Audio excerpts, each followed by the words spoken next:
Balai Besar Meteorologi Klimatologi dan Geofisika Wilayah 3 Denpasar mengeluarkan peringatan dini terkait gelombang tinggi.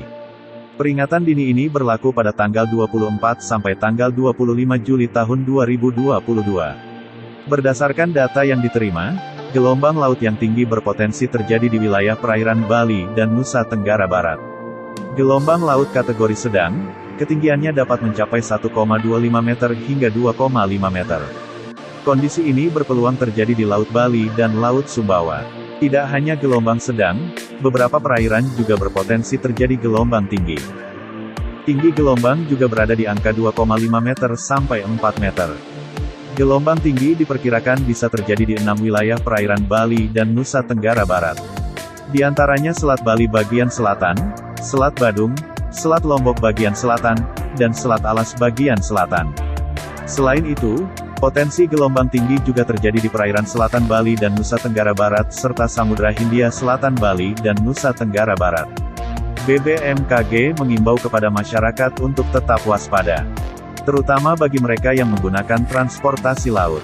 Tingginya risiko aktivitas keselamatan pelayaran bisa menjadi akibat kondisi perairan saat ini. Hal ini juga berlaku bagi masyarakat dan transportasi yang melakukan aktivitas di wilayah perairan yang sudah disebutkan.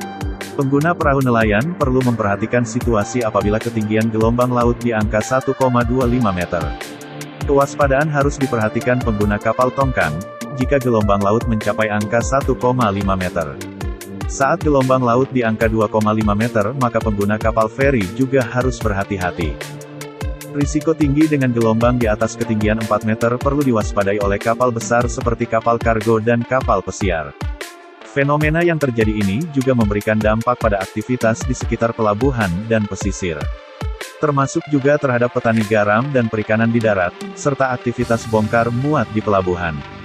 Diharapkan masyarakat mempertimbangkan dan memperhatikan ketentuan sebelum melakukan aktivitas di perairan. Selain itu, masyarakat juga diharapkan untuk selalu memperbarui informasi terkait cuaca dan gelombang laut.